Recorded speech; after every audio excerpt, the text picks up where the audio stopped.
All right, so we have a test over integers and rational classification and graphing. I'm going to talk you through my test review here. If you have a question, you can send me a note on Google Classroom or via email. One of the things I do like to do is if you get a parent signature on this test review and you bring it back on Monday, the day of the test, I will give you 5 bonus points on your test. We talked about absolute value, these little lines. So absolute value is the distance from 0. It is always positive. So number 1 is 56. Number 2, this was a 25, became positive 25 plus 36 is 61. This became a positive 98 minus a positive 39. When you subtract those, you got 59. We talked about graphing. So when we look at graphing, remember 1 o'clock, this is going to be quadrant 1. It is both positive on X and Y. And we're making a C, right? So quadrant 2 is negative, positive. Quadrant 3 is negative, negative. Quadrant 4 is positive, negative. Remember, our coordinates are always XY coordinates, and the X is across and the Y is up and down. So what is at 2, negative 3? Start at the origin. Go to the right 2 because it's positive. Down 3 because it's negative, so B. Where is letter D? Again, always starting at the origin. 1, 2, 3, 4, 5 to the left. So negative 5, we didn't go up or down any, so 0. We talked about less than and greater than, right? Left hand less than makes an L. So the absolute value of negative 98 is positive 98, which is greater than 89. A negative times a positive is a negative.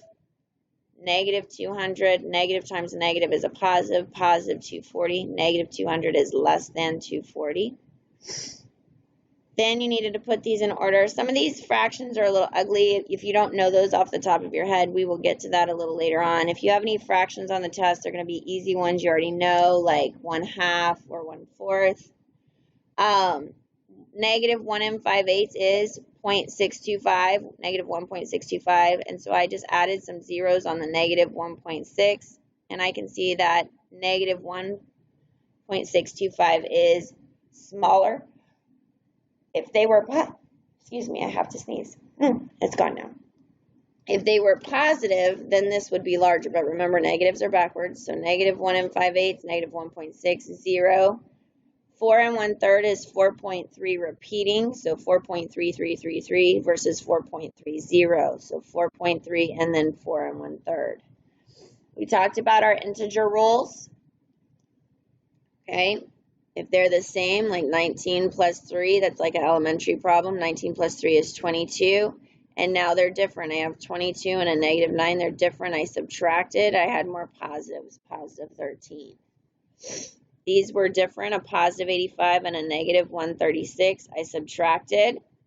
I got 51, but it's negative because I have more negative numbers. A positive times a negative is a negative. 15 times 8 is 120. A negative divided by a negative is a positive. 25 goes into 375 15 times. Positive times a negative is a negative, 88.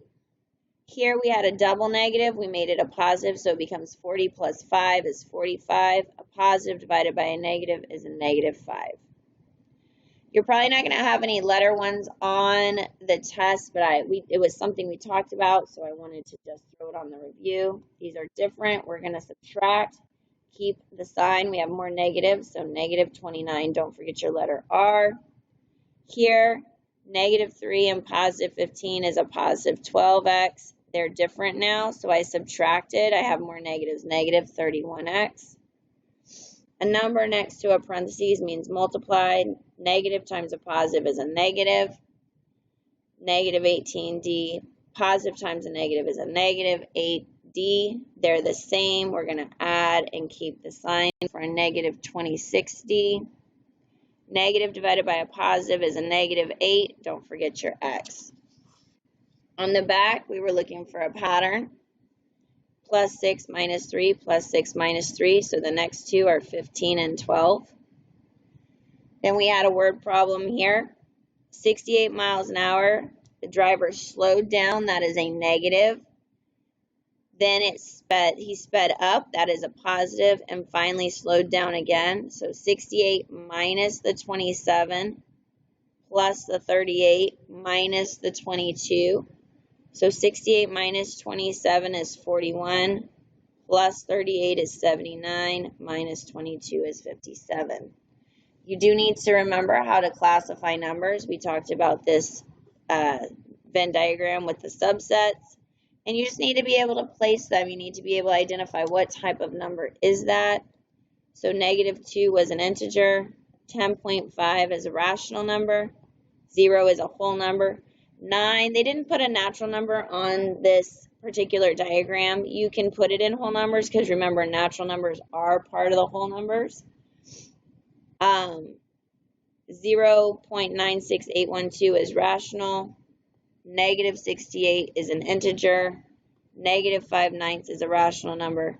And 2 15/17 is a rational number. Remember, the truth will always come out. So 9 is a natural, a whole, an integer, and a rational. An integer, -2 is an integer and a rational. But you can't go back in. 10.5 is only a rational number. If you have any questions, shoot me a note on Google Classroom or via email. Have a great night.